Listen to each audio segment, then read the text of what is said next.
Dr. Julie here. I'm going to be showing you now how to foam roll your thighs and your glutes. A portion of this was already covered in the piriformis stretches video, but I will go over it again. So I usually give this to release the hips, and if you have what's called lower cross syndrome, an increased curve in your back, or we need to increase flexibility anywhere at all in the hips or the thighs. So this is usually the first thing you do.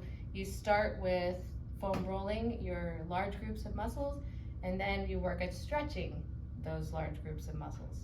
So foam rolling for the glutes. You can turn to your side like this, go up and down slowly, find those tender, extra tender points, and hold and work through slowly over those tender points. If you feel, while you're foam rolling, if you feel any what are called trigger points, you want to hold over those. Those are good to hold over. Trigger points are places in the muscle that when you're pressing on it, it grows in pain and it radiates to another body part. So for instance, if you're rolling over your butt and you feel it down your leg, that's good. You want to hold that, okay? So that's how to foam roll my glutes. You can cross this over, okay? Then I'm gonna make my way to my side. Actually, I'm gonna work my way out to my hamstrings. Brace yourself with this leg here. This is the leg that's working me through. Hands are in the back. And I'm just gonna go up and down, okay? And these are my hamstrings I'm rolling out. All the way down to the knee, all the way up to the butt bone. Then I work my way out to the side. Then I'm gonna come up to my hip, okay? Cross the other leg over. This is the leg that's moving me through. Go all the way up to the top of the hip bone. Relax this leg down here, okay? Really relax it so you can get into that muscle. Roll up and down. And then I'm gonna go slowly to the side.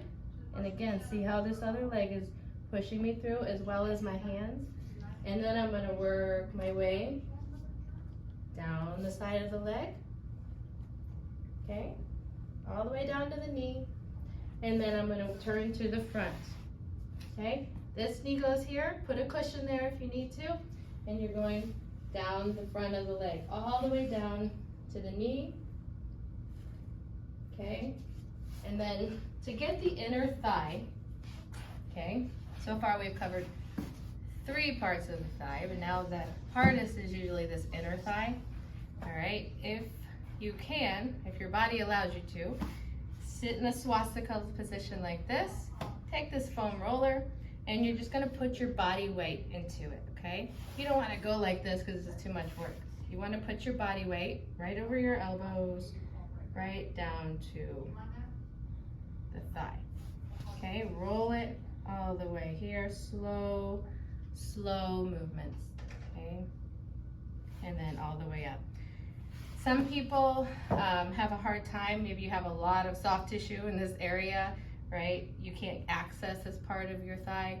Take one of those roller sticks. You can buy one at the workout section of most stores or Amazon. It has handles on the side and you can kind of roll that. Be careful not to bruise yourself, okay? When you're foam rolling, no more than a minute per area, okay? So that's that.